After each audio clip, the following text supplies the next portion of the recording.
Welcome back, guys, or if you're new here, this is Automotive Anonymous, and that's the third generation of the Ford Raptor. More specifically, it's the $110,000 Raptor R, and it's Ford's attempt at reclaiming top dinosaur in the off-road truck realm. And today I'm going to show you a walk around, all the specs, initial driving impressions, 0 to 60 on GPS, and then my final thoughts to help you decide if the Raptor R is worth your time and money.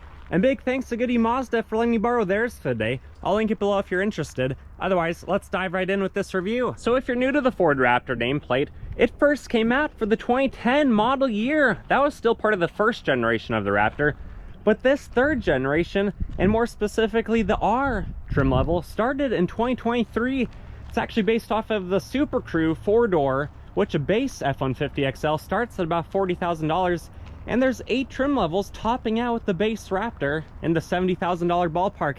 But after the $30,000 premium, you get the Raptor R package. And that's before destination and before any extra goodies. And that's a lot of money. That's even more than the Ram TRX, which it's been a couple months since I've driven a TRX. And that's a phenomenal truck.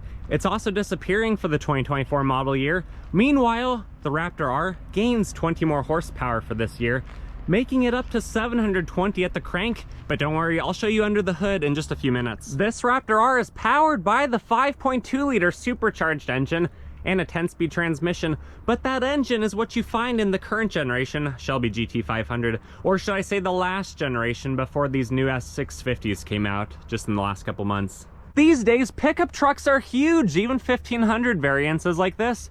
This Raptor is about 19.3 feet long, 8 feet wide with the mirrors sticking out, 10 inches shorter when you have them folded in, and about 6.5 feet tall. The wheelbase is roughly 12 feet, and then it weighs 6,000 pounds. It can only carry about 1,300 pounds though because of the off-road Fox suspension.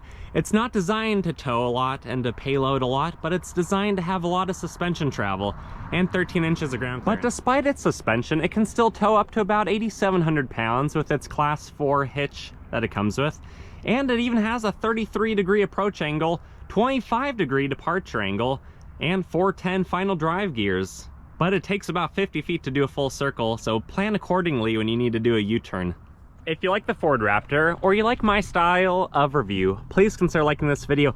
Also, if you like aftermarket LED lighting, LED headlight upgrades, fog lights, pod lights, LED bars, check out Novsight's website. I have a code Anonymous. It's good for 20 to 25% off of your aftermarket lighting needs. The last things to mention out here, and then we'll get into the interior, is the gas door is located right below the R on the driver's side. It's actually a 36-gallon tank on all Raptor trim levels, and realistically, you're probably gonna get about 10 miles per gallon in the city, maybe 15 on the highway. So your max road trip and range is probably gonna be limited to about 540 miles on the highway, but that's if you can keep your foot out of it. And then the way this one currently is spec'd, it has BF Goodwrench KO2s.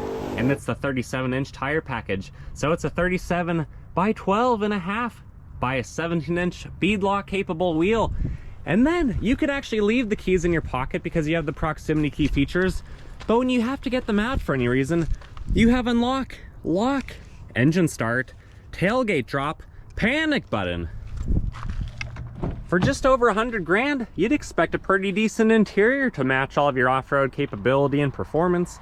And for being a Ford product, I think they delivered pretty well. You have some fake carbon fiber, some Hobby Lobby red stitching, your handle to open the door, your memory seats, your locks, your NBO speakers, your upper storage, your bottle, your snacks, your other bottle, your extra snacks. And then you have the running board that comes factory on this that says Raptor. It has Ford performance with all-weather mats on it too, which are pretty nice. Rubberized pedals, OBD2 port and hood release down there. Electronic parking brake, your pedal adjustment, all of your lighting and mirror options, your lighting and windshield stock. And then some really nice Alcantara heated seats with Raptor R stamped in and panoramic sunroof up top. Sitting inside here is honestly really nice, and in general, Ford does a lot of good design language with their F-150s because this is the #1 sold vehicle in America at 700,000, 800,000, 900,000 units a year. They obviously have to invest a lot into it to be a design that a lot of people like to sell. Numbers like that outsell everything else. So visibility, comfort, everything is really good in here. Leather wrapped heated wheel, the horn. Sounds like it came out of the Ford Transit. I do wish they had some upgraded speakers on that. Nice big paddle shifters for the 10-speed on the back. You have the red center accent on the wheel, which is pretty cool. And when you fire it right up with the push button start, built Ford tough, it roars to life.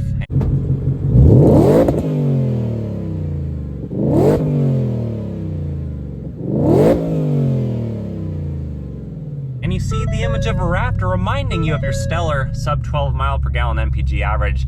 But hey, you do have a boost gauge up top. I'm not going to show you a lot of the technical specs for the interior because a lot of them are shared with other upper scale F-150s, and that's not why you buy a Raptor R. But you do have some storage up there, more aftermarket speakers, or the upgraded speaker package. You have a really nice backup and 360 cam. Trajectory lines do move, and I like the way that they have that. You have the Pro Trailer Assist, your trailer brake, your different drive modes. If you're going to do some hard launches,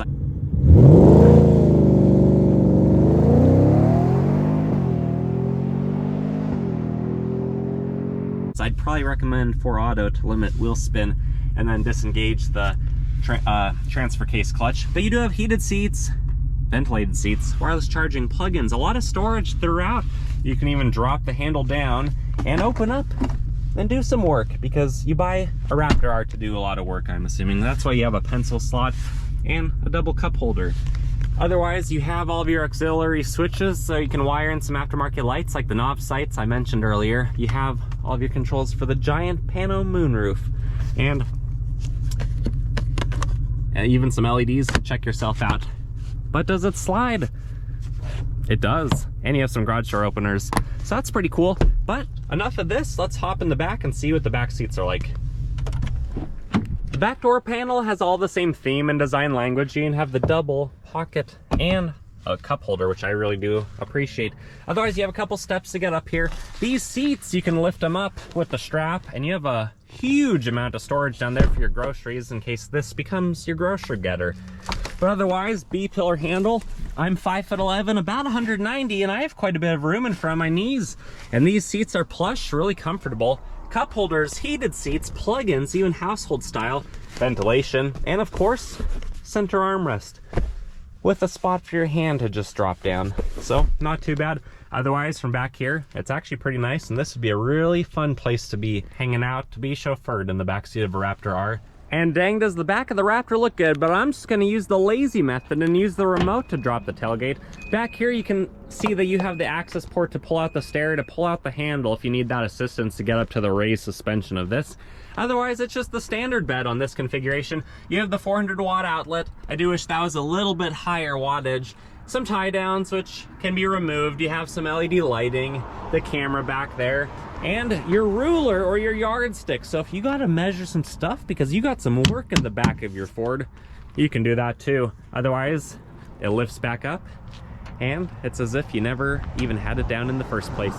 There's really nothing new or different on the rear passenger side. Everything lifts up the same. You still have more storage under here. So, not too bad. Wherever you sit in the Raptor R, I think you're gonna be comfortable.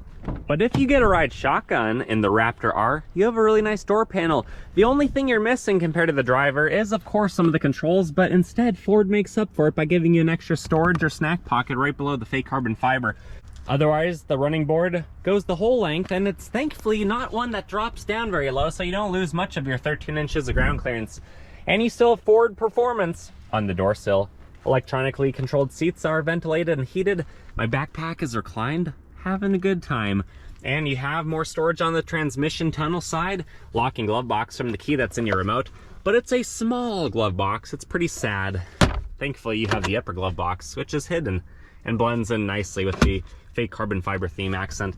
But enough of that, let's come around to the front. I'm gonna pop the hood and I'll show you what the Predator 5.2 liter engine looks like.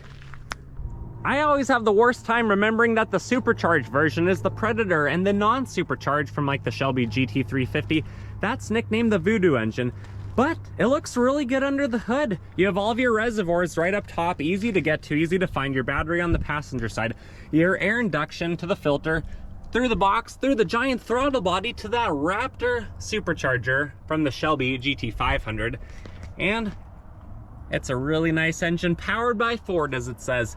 The 2023 made 700 horse at 6,600 RPM because this type of crank really revs out pretty high. And then you have an earth rotating 640 pound-feet of the twisty stuff, and that comes on at 4,200 RPM. So you really don't have to rev this out too high to get to the peak torque, although the max RPM is about 600 RPM higher than a T-Rex, or what the Hellcats go for, which I am pretty grateful that Ford kept this Predator engine only in 2 different models, unlike the Hellcat engine that's in 5 different models, and much less rare, much more common.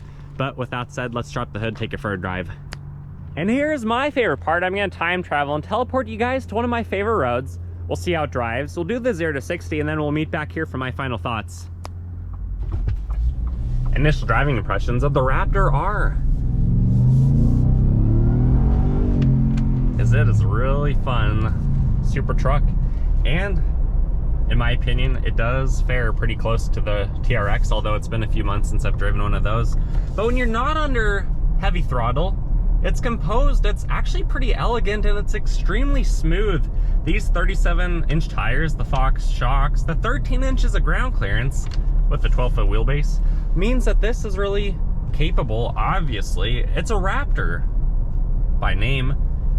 The visibility is fantastic. Ford has been doing those cutouts since at least around 2010, and you have phenomenal visibility. And when you're up this high, even Super Duties and other full-size pickups, it's almost like you're looking down on them, looking straight over the cars, the guardrails, things like that. Side mirrors look really good, and you can see part of the Raptor name on the fender in the rear because it sticks out so far, because this is like an 8-foot wide truck, at least when you're measuring it from the mirrors, about 10 inches more narrow without the mirrors. But sitting inside here, I'm in quiet mode right now for the exhaust. I will turn it into Baja mode once we get through traffic, but it's comfortable. Ford does a really good job designing their interiors in the way that big Americans like them. It's usable, there's a lot of cup holders, there's a lot of storage space. It's basically like you're driving around a living room, especially with how comfortable this is. And with the pano moonroof up top, fantastic as well. Now that we're in Baja, you can hear some of that acceleration, and dang, does it sound good. The speakers are upgraded for the Raptor R over other lower trim levels like the XL, the XLT without those optional packages.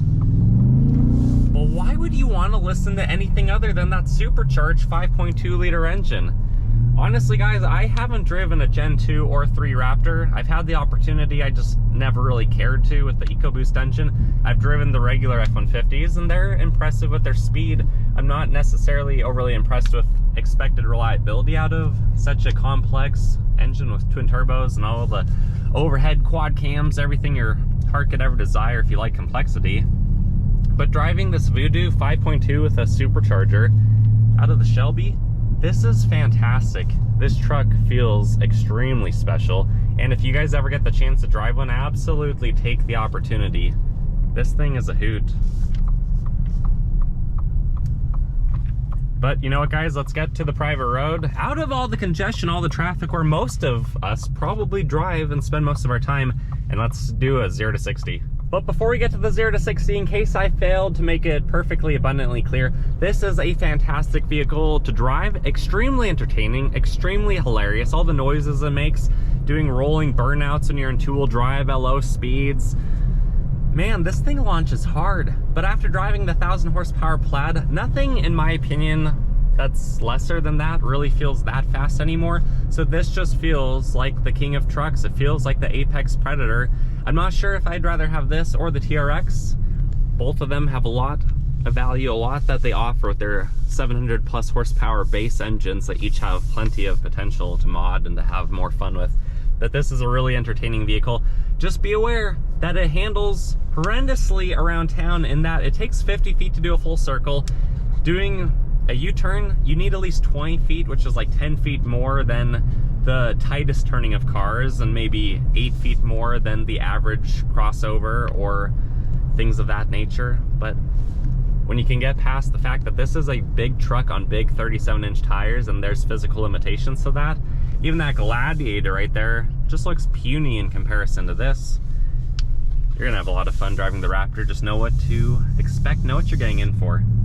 And I'm not just talking about 10 mpg. 0 to 60 in the Raptor R. Density altitude's 3,700 feet, so it's down on power, maybe 5 or 6%. I'm in 4 auto, traction off, brake rev, let's go.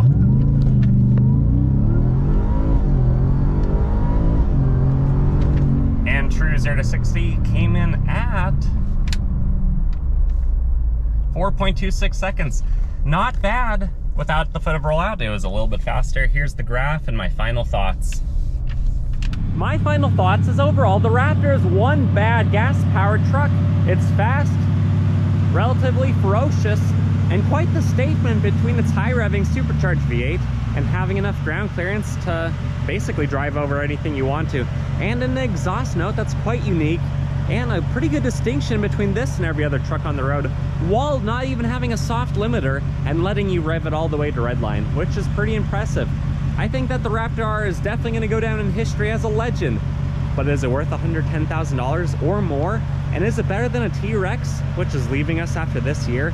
Only you can decide. I recommend you test drive them both if you're interested in buying one of them. And if you like what you see, if you like this style of video, please consider giving my video a big like, a big thumbs up.